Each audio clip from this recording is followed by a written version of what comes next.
I'm Daniel, 42, a structural engineer with a knack for spotting cracks in bridges before they collapse.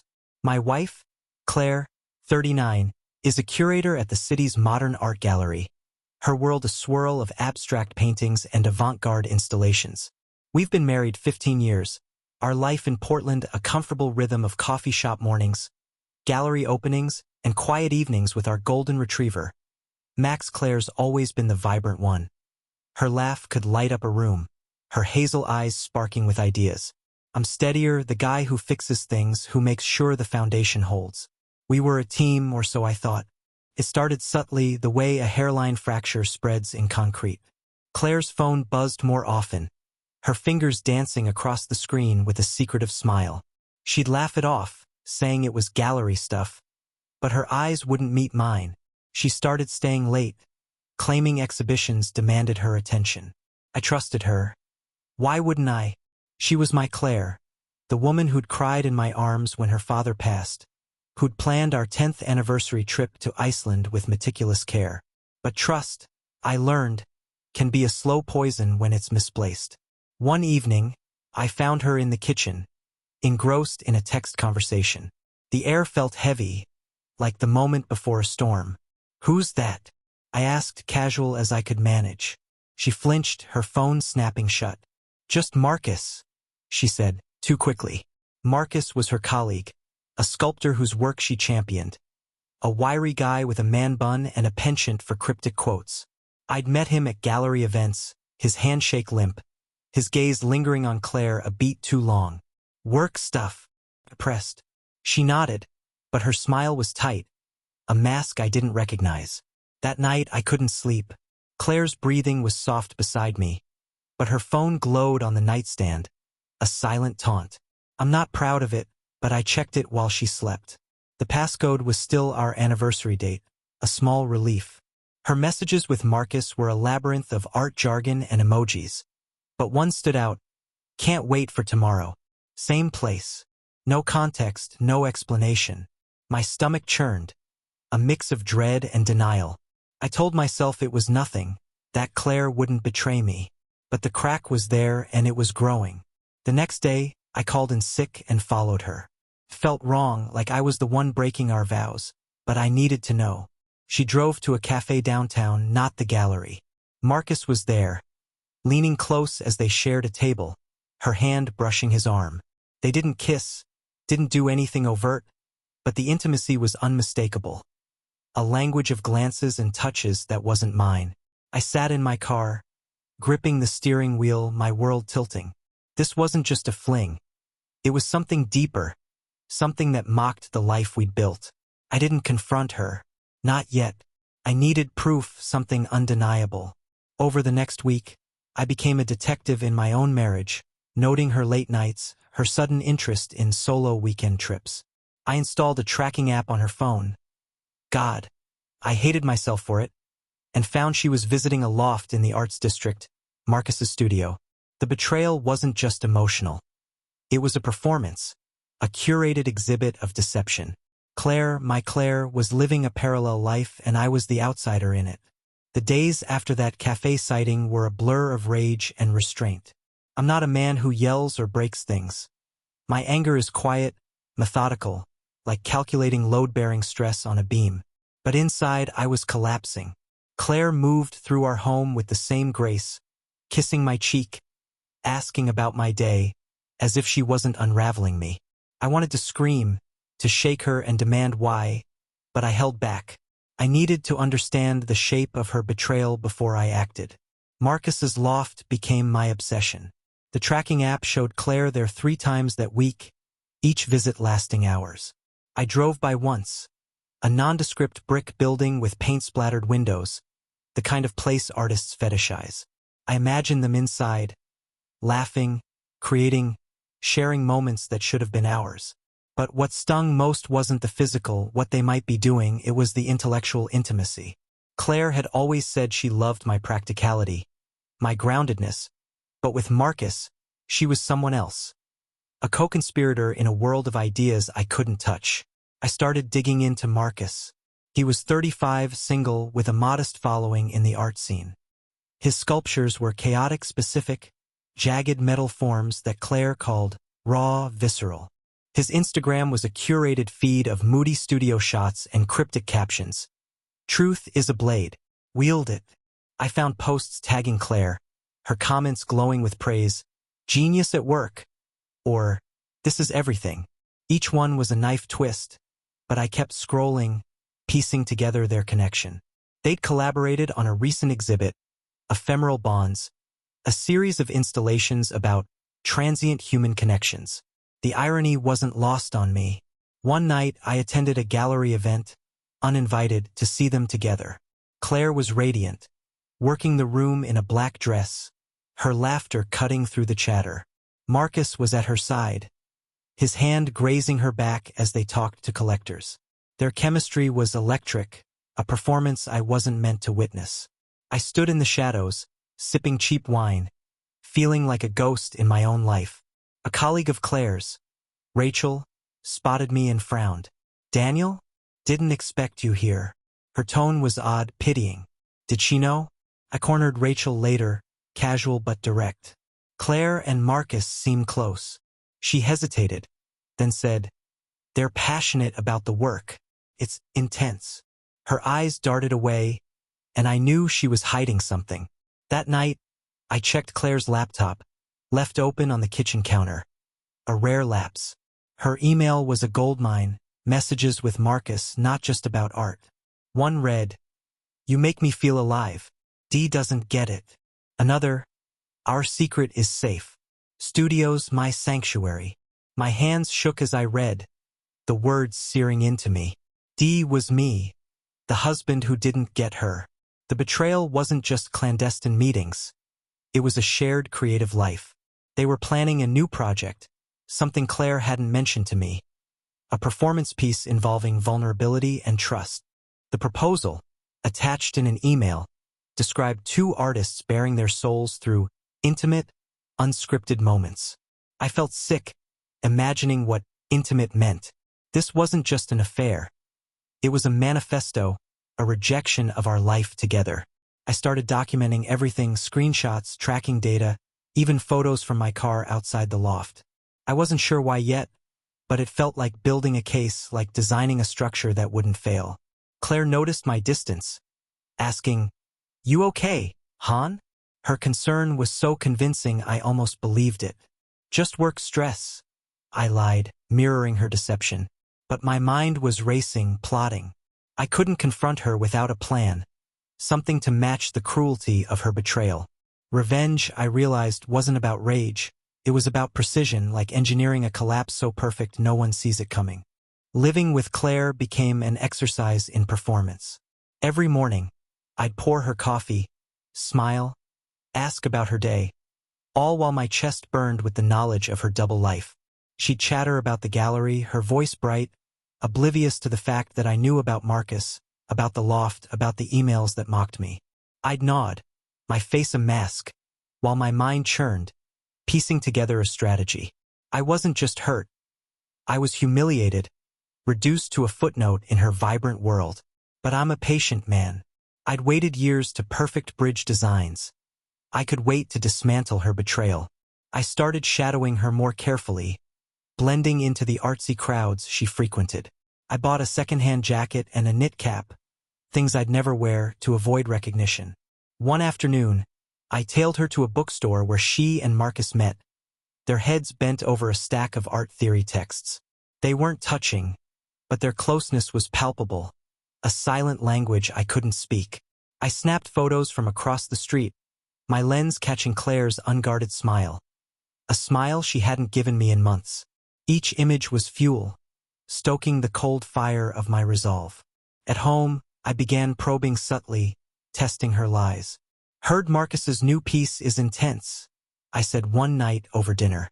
Her fork paused midair, just for a second. "Yeah, he's pushing boundaries," she replied, her tone measured. "You should come to the next show." The invitation felt like a dare, as if she believed I was too predictable to suspect her. I smiled, agreeing, already imagining the moment I'd turn her world upside down. I also started talking to mutual friends, fishing for clues. Most were clueless, but one, a gallery assistant named Jen, let something slip over drinks. "Claire's been different," she said, swirling her wine. "Like she's chasing something. I dunno, maybe it's just the art." Her hesitation mirrored Rachel's, a signal that Claire's secret wasn't as hidden as she thought. The art world, I realized, thrived on gossip. If I played this right, I could use that to my advantage. My evenings were spent researching Marcus's career, his finances, his connections. He wasn't as successful as Claire made him sound. His sculptures sold sporadically, his rent on that loft likely subsidized by grants. I found his bank records through a less-than-legal contact from my engineering days, a guy who owed me a favor. Marcus was in debt, leaning heavily on Claire's influence to secure gallery spots. She wasn't just betraying me. She was propping him up, investing in him emotionally and professionally while I paid our mortgage. The non-standard nature of her betrayal crystallized. It wasn't just physical or emotional. It was artistic. Claire and Marcus were crafting a narrative together, one where I was the oblivious husband, the practical man who couldn't match their creative fire. Their ephemeral bonds project was practically a love letter, a public declaration disguised as art. The audacity of it, the sheer arrogance, made my blood boil. But it also gave me an idea. If their betrayal was a performance, my revenge would be a masterpiece. I began laying groundwork, small moves to destabilize their world. I emailed an anonymous tip to a local art blog, hinting at ethical concerns in Marcus's funding. I didn't expect it to go far, but I wanted ripples, whispers. I also started attending more gallery events, playing the supportive husband while watching their every move. Claire seemed unnerved by my presence, her smiles tighter, her glances at Marcus fleeting. Good. Let her squirm. I was building something unyielding, a trap as precise as any blueprint I'd ever drafted. The more I learned, the clearer it became. Claire and Marcus's relationship wasn't just a fling. It was a symbiotic delusion. She saw him as her muse, a key to some higher creative plane I couldn't access. He saw her as a ladder, her connections and charisma boosting his middling career. It was parasitic, and I was the host they both ignored. But parasites are fragile. Expose them to light and they wither. I began planting seeds to do just that, subtle enough to avoid suspicion, sharp enough to cut. I started with Marcus's reputation. Using a burner email, I contacted a few art critics, posing as a concerned insider. I hinted at plagiarism in his work, pointing to similarities between his sculptures and lesser-known European artists. It wasn't entirely true, but it didn't need to be. Doubt is a slow poison. One critic bit, publishing a blog post titled "Originality in Question?" It spread quietly, liked and shared by the art world's vultures. Marcus responded on Instagram, defensive and vague, which only fueled the chatter. Claire, I noticed, was quieter at home, her phone buzzing less. The first crack in their facade had formed. I also began undermining Claire's confidence, but gently, so she wouldn't suspect me. I dropped comments like, "Marcus's work feels a bit derivative, don't you think?" Or, "Is he really pulling his weight on that project?" Her defenses were quick. "He's brilliant, you just don't see it." But her eyes betrayed uncertainty. I knew her well. Claire hated being wrong. If I could make her question Marcus's genius, their bond might fray. At night, I'd lie awake, imagining her doubt growing, her perfect muse tarnished. To deepen the wedge, I befriended a gallery intern, a nervous kid named Ethan who idolized Claire. Over coffee, I played the curious husband, asking about her workload. Ethan, eager to please, spilled details. Claire was overstretched, covering for Marcus's missed deadlines, even rewriting his grant proposals. "She's a saint," he said, but I heard the truth. She was his crutch. I thanked Ethan, my mind racing. If I could expose Marcus's incompetence publicly, Claire's faith in him and their affair might collapse. I also started tightening our finances, claiming budget concerns to limit Claire's spending. I canceled a joint credit card, citing fraud alerts, and moved savings to a separate account. She noticed, asking why I was acting weird about money. I shrugged, saying, "Just being cautious." In truth, I wanted her to feel constrained, to question her independence.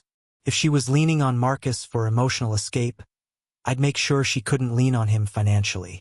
The gallery's next event was my first chance to test my progress. I arrived early, chatting up collectors and dropping subtle digs about Marcus's overhyped work.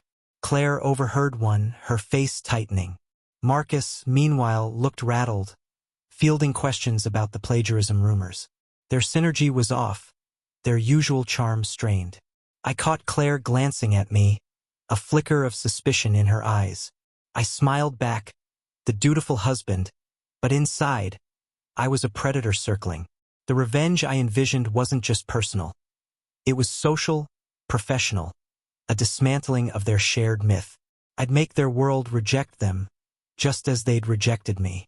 By now, the tension in our home was a live wire. Claire's laughter, once a melody, was rare, replaced by distracted silences. She'd check her phone, then set it down with a sigh, as if the messages no longer sparked joy. I kept up my role as the oblivious husband, but I was anything but. My campaign against Marcus was gaining traction, and Claire was starting to feel the ripples. The art world, I'd learned, was a house of cards, built on reputation, toppled by whispers. I was pulling cards one by one, and the structure was wobbling. The plagiarism rumors had grown legs. A second critic, a snarky columnist, ran a piece questioning Marcus's inspiration sources, naming specific artists whose work predated his. Social media amplified it, with artists and collectors piling on, some gleefully, others cautiously. Marcus's latest sculpture, unveiled at a small gallery show, got lukewarm reviews, a stark contrast to Claire's hype. I was there watching him sweat through his artist talk, his usual swagger faltering. Claire stood by him, but her applause was mechanical, her smile a thin veneer. I caught her scanning the room, as if gauging who was buying his act. My seeds of doubt were sprouting. I escalated my financial squeeze. I discovered an error in our taxes, claiming we owed back payments. It was a lie, but I sold it with spreadsheets and furrowed brows, insisting we cut non-essentials. Claire's gallery trips, her wine nights, even her wardrobe upgrades, curtailed. She argued, accusing me of overreacting, but I held firm, citing our future. The real goal was pressure. If she wanted her lifestyle, she'd need to rely on Marcus, whose own funds were shaky. I'd seen his bank records, he was barely solvent. Let her see his limits. I also fed the gallery's rumor mill. Using my burner email, I tipped off the gallery's board about mismanagement in Claire's projects, hinting at favoritism toward Marcus. It was a calculated risk. Claire was valued, but no one's untouchable. The board requested a review of recent budgets, including her joint projects with Marcus.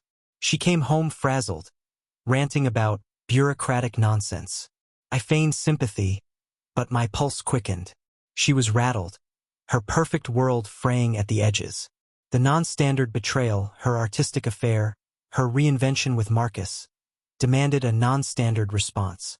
I began planning the final act, something crueler than confrontation, something that would strip them of their shared identity. I envisioned a public unmasking, a spectacle that would turn their ephemeral bonds project into a mockery. The project's premiere was weeks away, a performance piece Claire had called transformative. I'd make it transformative, all right, but not in the way she imagined. I met with Jen, the gallery assistant, again, probing for dirt.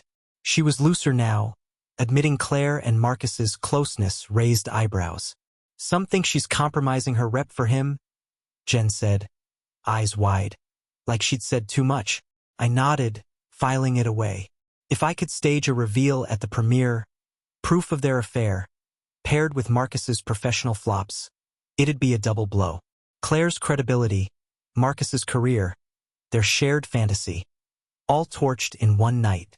At home, Claire's suspicion grew. "You're different, Daniel," she said one evening, her voice sharp. "What's going on?" I met her gaze steady as steel. "Just trying to keep us safe," I said, the irony thick. She didn't push, but her unease was palpable. She was starting to sense the ground shifting, But she didn't know I was the quake. My revenge was close, a structure nearly complete. I'd make her feel what I felt. Betrayed, exposed, alone. And I'd do it with the precision of a man who builds things to last. Claire's unraveling was subtle but undeniable, like a bridge buckling under unseen stress. Her mornings were rushed, her eyes shadowed, her usual poise fraying. The gallery board's budget review had her on edge, and Marcus's plagiarism scandal was a growing storm. I watched her struggle, my face a mask of concern, while inside, I was an architect drafting a collapse. My revenge wasn't about shouting matches or public shaming, not yet. It was about dismantling the world she'd built with Marcus, piece by curated piece, until she stood in its ruins. I refined my plan for their Ephemeral Bonds premiere, now 2 weeks away. Claire had described it as a live performance, a raw exploration of human connection, with her and Marcus as the central figures. The irony was galling. She was performing our marriage's betrayal for an audience. I turned their stage into a trap. I needed evidence of their affair, something irrefutable, and a way to expose Marcus's professional fraud in the same breath. The art world thrived on spectacle. I'd give them one they'd never forget.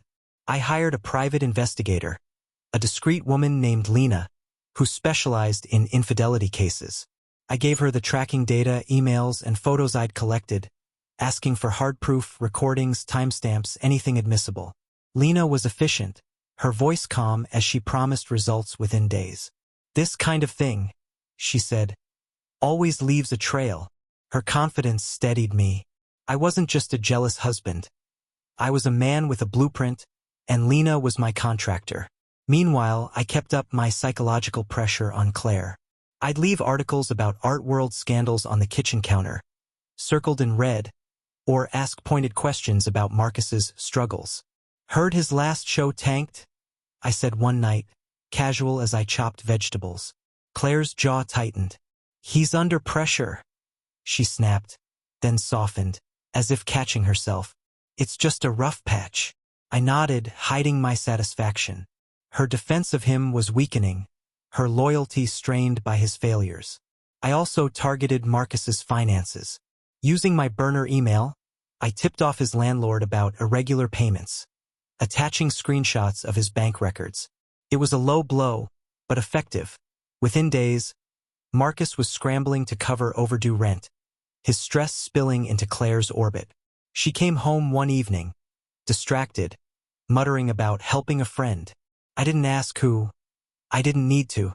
The more Marcus leaned on her, the more she'd see his flaws, his dependence. The gallery's rumor mill was my next lever. I fed Ethan, the intern, a half-truth. Heard Marcus might be dropped from the next show. Budget cuts. Ethan's eyes widened, and I knew he'd spread it.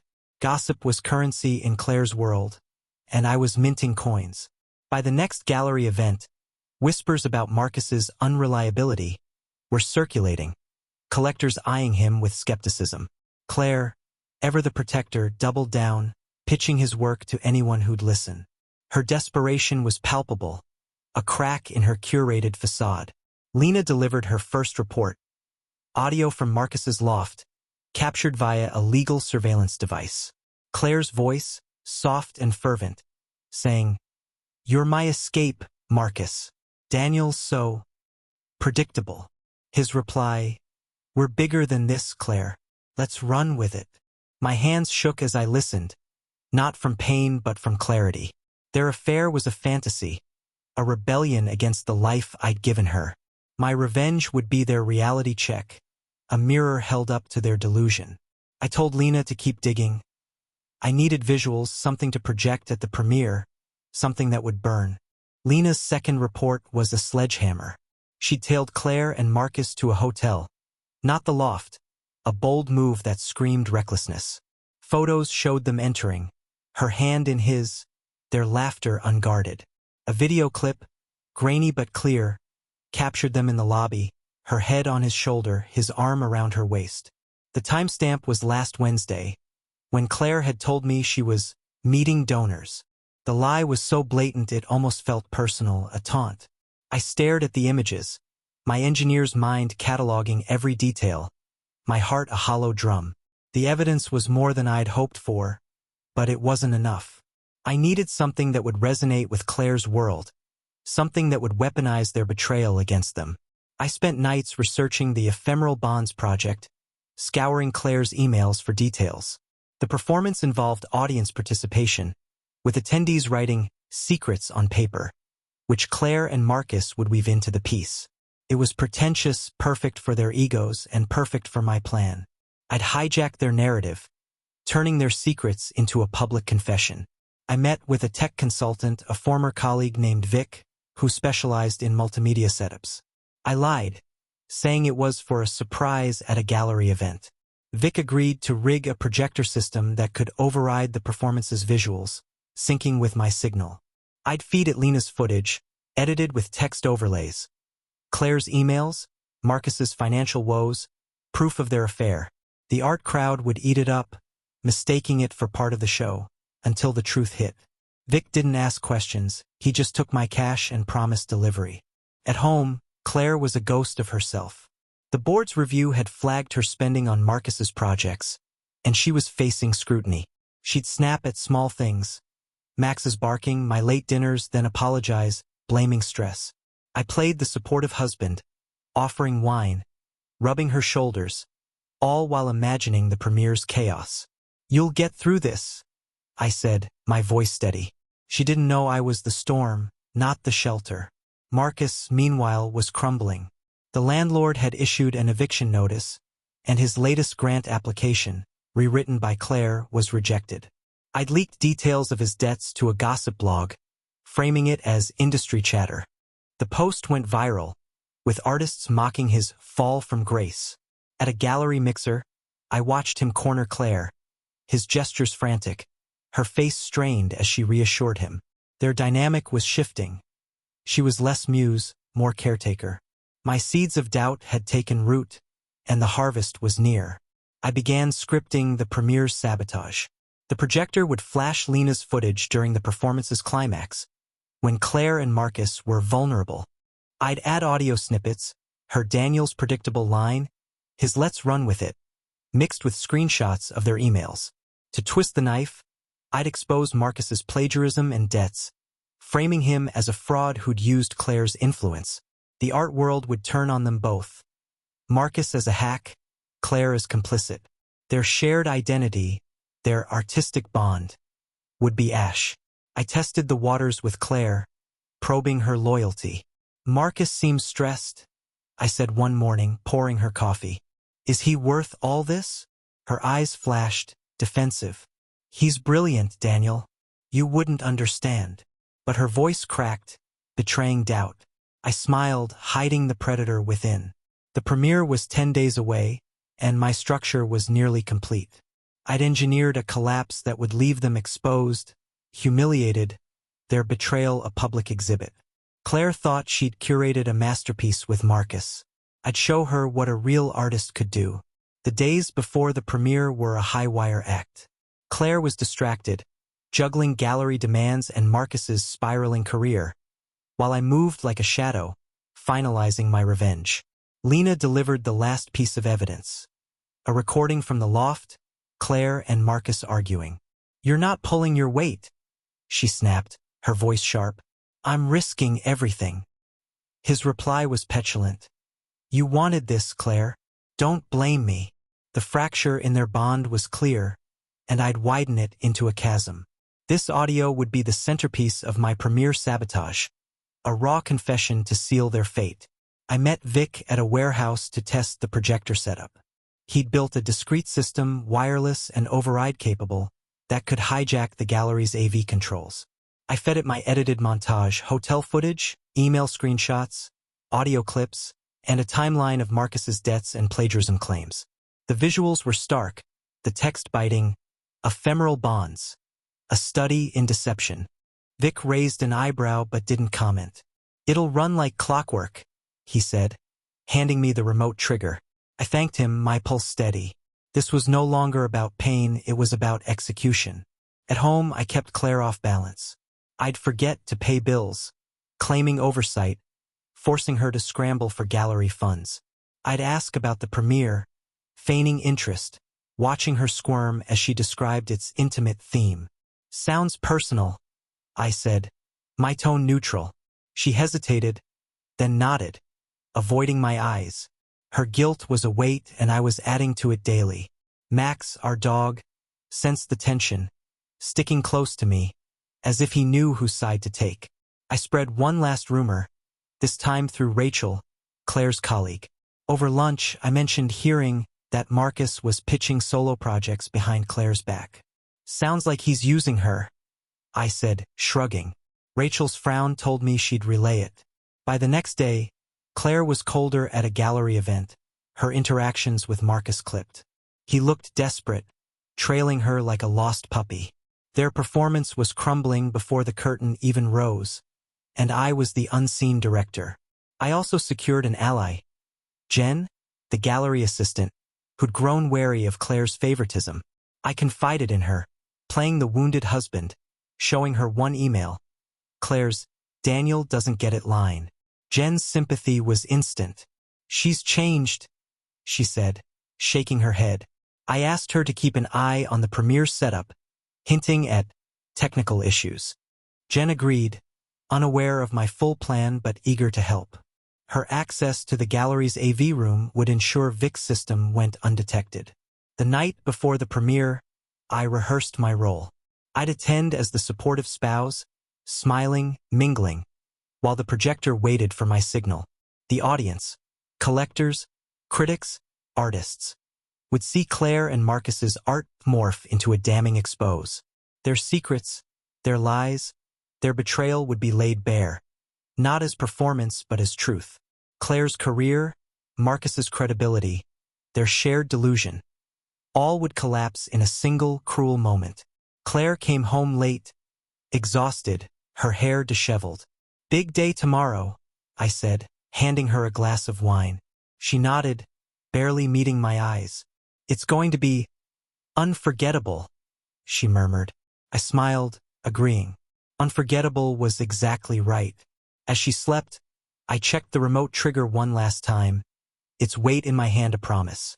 I'd built bridges to withstand storms, but this was a demolition precise and merciless. Tomorrow, Claire would learn what it meant to betray a man who calculates every load, every stress, every breaking point. The gallery was a cathedral of light and chatter, its white walls pulsing with anticipation. Claire was a vision in a crimson dress, her smile practiced but strained, as she greeted collectors and critics. Marcus, in a tailored blazer, played the tortured artist, his eyes darting, his confidence a thin veneer. I moved through the crowd, the dutiful husband, shaking hands, praising Claire's vision. No one saw the remote trigger in my pocket. No one heard the countdown in my head. This was my bridge, my design, and tonight it would collapse with surgical precision. The performance space was intimate, a black box theater with folding chairs and a minimalist stage. Claire and Marcus stood center, surrounded by papers, the audience's secrets, collected at the door. The concept was simple. They'd read the secrets aloud, improvising a dance of words and movement, their bond the focal point. The irony was suffocating. I took my seat near the back, Jen nodding at me from the AV booth. Vic's system was live, my montage loaded, waiting for my signal. Lena's footage, the emails, the audio, it was all there, a guillotine poised to drop.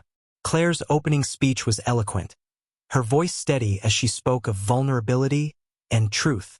Marcus echoed her, his charm faltering under the plagiarism rumor's weight. The crowd leaned in, hungry for art.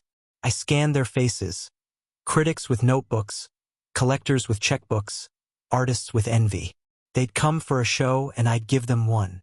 My thumb hovered over the trigger, my heart a metronome. I'd waited months for this, engineered every step. Now it was time. The performance began, Claire and Marcus moving in sync, reading secrets with theatrical flair. "I fear I'm not enough," Claire read, her eyes locking with Marcus. "I hide my failures," he countered, his voice cracking. The crowd murmured, captivated. I let them build their moment, their art. knowing it would make the fall sharper. At the piece's climax, they embraced, the stage lights dimming, a projector flickering with abstract visuals. Their planned finale. That was my cue. I pressed the trigger. The screen froze, then shifted. Lena's hotel footage flashed up. Claire and Marcus, laughing, her hand in his. Gasps rippled through the room. Text appeared, ephemeral bonds. A study in deception.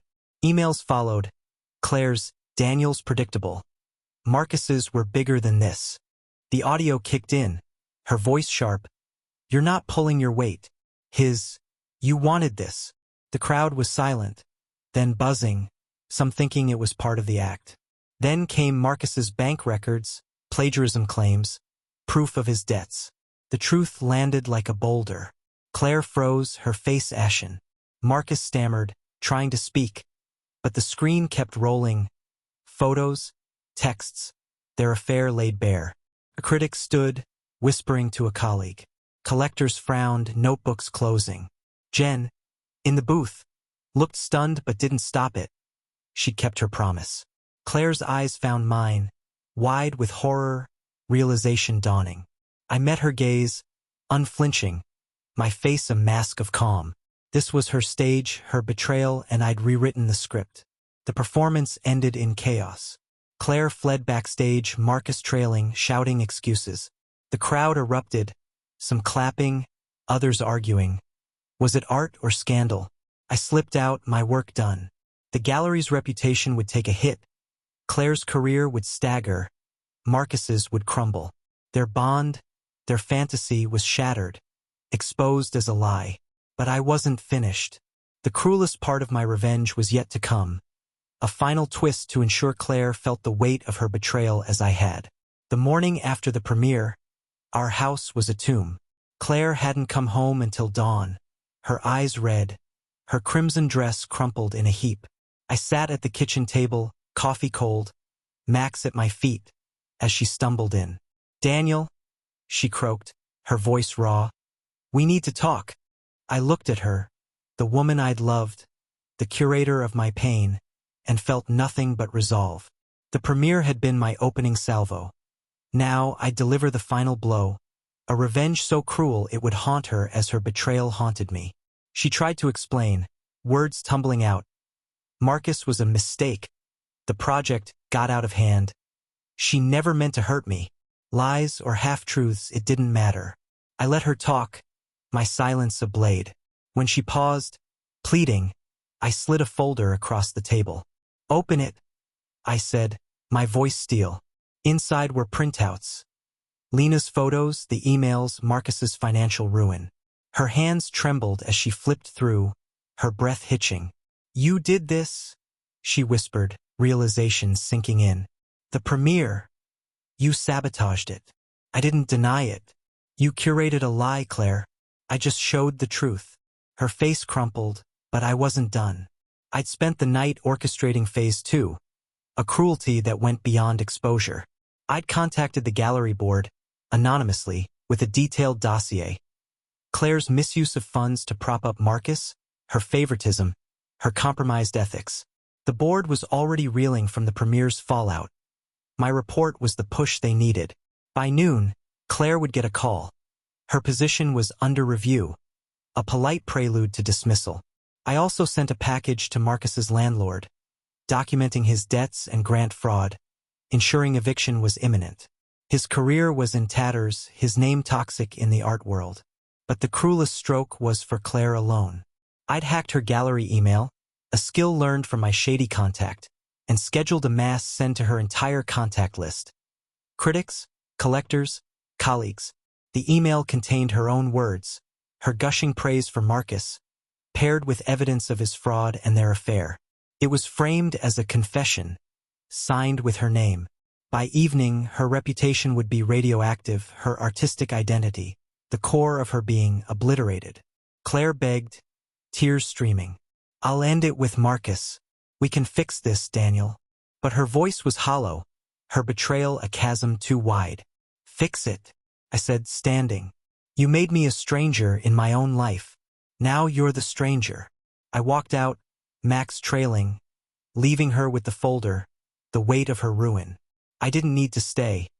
The email would send itself, the board would call, her world would collapse without me lifting another finger. I drove to a hotel, checking in under a false name, my mind clear. The art world was already buzzing. Posts on X called the premiere, a scandal disguised as art. Claire and Marcus vilified. Critics who'd once praised her now questioned her judgment. Collectors pulled funding. Marcus was a pariah, his loft soon to be empty. Claire's email confession would seal her fate. Her betrayal a public exhibit she couldn't curate away. My revenge was complete, a structure of precision and pain, leaving her to live with the wreckage as I'd lived with hers. I wasn't proud, but I wasn't sorry. Claire had crafted a non-standard betrayal, a performance of love and art that excluded me. I'd answered with a non-standard revenge, tearing down her stage, her muse, herself. As I sat in the hotel, Max snoring beside me, I felt the first stirrings of freedom. The bridge was gone, but I'd build again without her. The hotel room was a sterile cocoon, its beige walls a blank canvas for my thoughts. Max sprawled on the bed, his snores a quiet anchor as I scrolled through X on my laptop. The art world was ablaze with the premiere's fallout. Posts dissected the ephemeral Bond's disaster, some calling it a bold meta-performance, others a shameless scandal. Claire's name was everywhere, tied to Marcus's fraud and their exposed affair. The email I'd sent from her account, her confession to critics, collectors, and colleagues, had detonated by morning, shared and screenshot across platforms. Her reputation, her life's work, was a smoldering wreck. I felt no joy, only a cold satisfaction, like finishing a complex blueprint. Claire's betrayal had been a performance, a curated rejection of our life together, and I'd answered with a performance of my own, one that stripped her bare. The gallery board had called her, as I'd predicted. A contact there, tipped off by my dossier, confirmed she was on indefinite leave. Marcus was worse off, his eviction finalized, his name blacklisted by every major gallery in Portland. Their artistic bond, their shared delusion, was dust. Claire tried calling, her voicemails piling up, pleading, then angry, then broken. "Daniel, how could you?" One began, her voice cracking. "You've ruined me." I didn't answer. She'd ruined us first, crafting a world where I was the outsider, the predictable husband who didn't get her. My revenge was cruel, yes, but it was proportionate, a mirror to her deception. I deleted her messages, my focus shifting to the next phase, ensuring she'd never rebuild what I'd torn down. I met Lena, the private investigator, for a final debrief. She'd monitored the aftermath, confirming the email's impact. "Her network's gone," Lena said, sipping coffee. "Collectors won't touch her. Critics are savage." She slid me a USB drive with extra footage. Claire and Marcus arguing outside the gallery post-premiere, her shoving him storming off.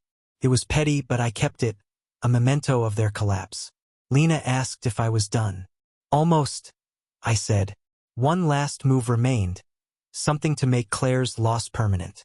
I contacted a lawyer, a sharp woman named Karen, to draft divorce papers.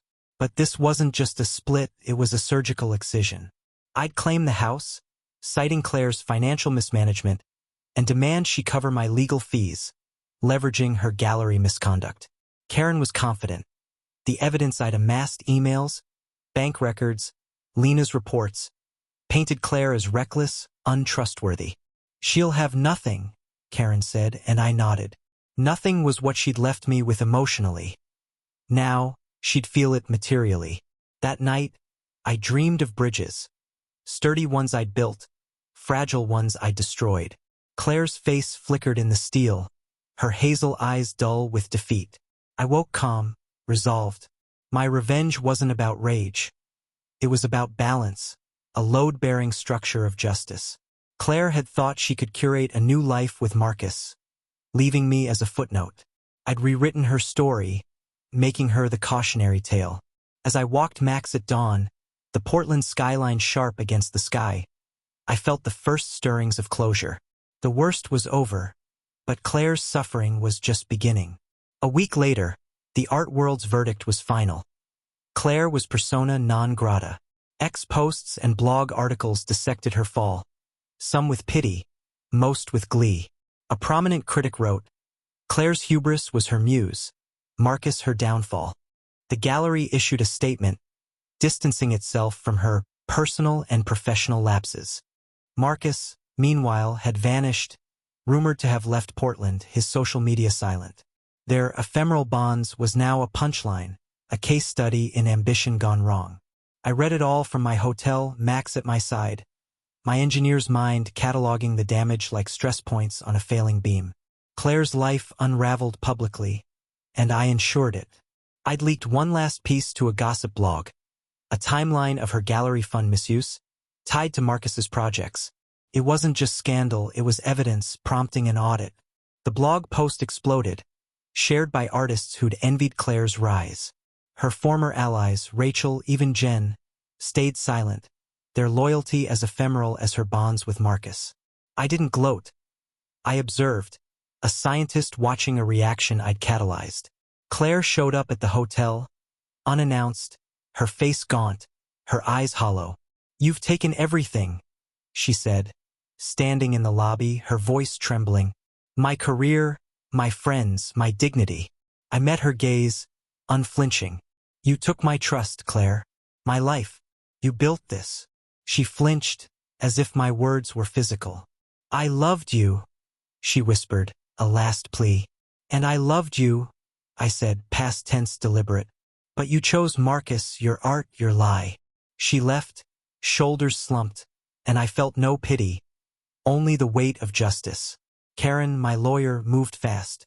The divorce filing cited Claire's infidelity and financial misconduct, backed by Lena's evidence. I demanded the house, our savings, even Max, arguing Claire's instability made her unfit. Karen added a twist, a claim for emotional distress, leveraging the premier's public humiliation. Mine, not hers, though the irony was rich. "She'll settle," Karen said. "She can't afford a fight." I agreed, picturing Claire signing away her last anchor to our life. I also ensured her exile was social. I joined a local art forum under a pseudonym, posting subtle jabs about curators who betray trust. The community, already primed, piled on, sharing stories of Claire's arrogance, her favoritism. One artist claimed she'd sidelined his work for Marcus's, a half-truth I'd planted through Ethan. The narrative solidified. Claire was a fraud, her talent a facade. Her invitations to events dried up. Her name was poison. She'd craved the art world's spotlight. Now, it burned her. I moved back to the house, Max bounding through the rooms, unaware of the war I'd waged. Claire's things were gone. She'd taken clothes, books, little else. A note on the counter read, "I'm sorry." I burned it, the ashes a small ritual. My revenge was a structure complete, its beams unyielding. Claire was homeless in her own world, her identity as a curator, a visionary, erased. But one final act remained, a cruelty to ensure she'd never forget the cost of her betrayal. I began drafting it, my mind as precise as ever, the engineer plotting one last load to break her. Back in our house, the silence was a canvas, not oppressive but liberating. Max's claws clicked on the hardwood, a rhythm to my thoughts as I planned the final stroke of my revenge. Claire's betrayal had been non-standard, a betrayal of heart and mind, woven into her art with Marcus. My response had to match, a cruelty that didn't just wound but reshaped her reality. I wasn't after her tears or her apologies. Those were spent. I wanted her to live with her failure, to see it every day, as I'd seen her lies in every glance, every late night. I'd learned Claire was staying with a cousin, a temporary refuge. Her career was over, her savings drained by legal fees and the gallery's audit, which had flagged her for repayment. But she was resilient, always had been. She tried to rebuild, maybe in another city, another gallery. Couldn't allow that. My final act was to make her a pariah beyond Portland, to ensure her name was a warning, not a comeback story. The art world was global but incestuous. A well-placed rumor could follow her anywhere. I contacted an old friend, Sarah, who ran a small but influential art magazine in New York. Posing as a concern source, I sent her a dossier. The premiere footage, Claire's emails, proof of her fund misuse, all framed as a cautionary tale about ethics in curation. Sarah was skeptical but intrigued, promising a feature on scandals in the art world. Claire's story would be the centerpiece, her name synonymous with betrayal and incompetence. Published in a national outlet, it would shadow her, a digital scarlet letter. I also targeted her personal network. Using my forum pseudonym, I posted a warning about Claire's manipulative tactics, claiming she'd burned bridges in Portland and was looking to start fresh. I seeded it with enough truth, her affair, her favoritism, that it spread to other art hubs. Seattle, Chicago, Miami.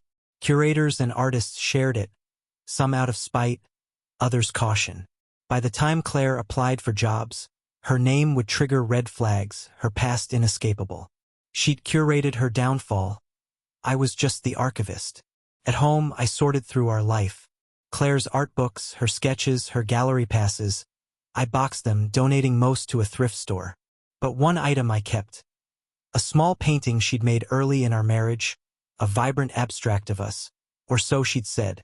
I hung it in the guest room, a reminder of what we'd been, and what she'd thrown away. Max sniffed the boxes, confused, and I scratched his ears, promising stability. He was mine now, legally and emotionally, a loyalty Claire had forsaken. Karen called with news. Claire had signed the divorce papers, ceding the house and savings to avoid a trial. She'd fought for Max, briefly, but lacked the funds to contest. She's broken, Karen said, almost pitying. I didn't care. Broken was her choice, her performance with Marcus the catalyst. My revenge was a structure of consequences, each beam her own design. The magazine feature would drop soon. The forum posts were spreading, and Claire's world was shrinking. One last touch, and my work would be eternal, a monument to her betrayal. The magazine feature hit like a quiet bomb. Titled Curators of Chaos. When art betrays, it ran Claire's story across 4 pages, her photo, a radiant shot from a past gala, next to screenshots of her emails and Lena's footage. The prose was merciless, painting her as a curator who'd traded integrity for a delusional affair with a failed sculptor. Marcus was a footnote, his career already forgotten. The article spread online, shared by art blogs and ex-users, Claire's name trending briefly as a synonym for scandal. I read it at the kitchen table, Max dozing, and felt the final beam of my revenge lock into place. Claire called once, her number unfamiliar. She'd switched phones, likely to dodge the hate mail. "You've destroyed me," she said, her voice a ghost. "Everywhere I turn, it's you." I didn't respond, letting her words hang. "I didn't mean to hurt you, Daniel," she added softer. "But you've made sure I'll never recover." I hung up, not out of anger but completion. She was right. I'd ensured her ruin. A non-standard revenge for a non-standard betrayal.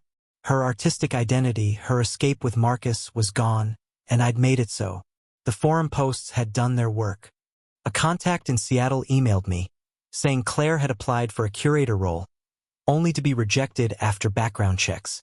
Her name was toxic, her story a warning whispered in gallery backrooms. She'd moved to her cousin's, then to a cheap apartment, scraping by on freelance editing jobs. Ironic, for a woman who'd once curated million-dollar exhibits.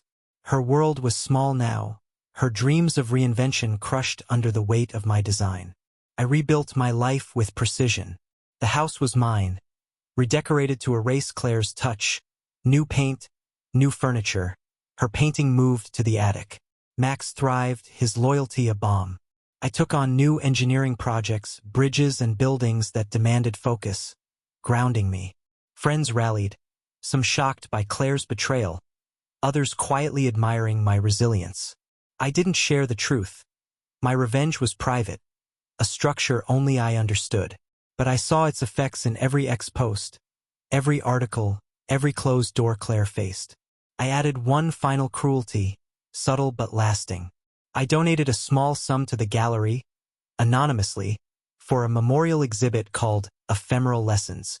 The proposal, sent through my burner email, suggested a showcase of artistic failures, including a section on ephemeral bonds. The gallery, desperate to recover its reputation, agreed.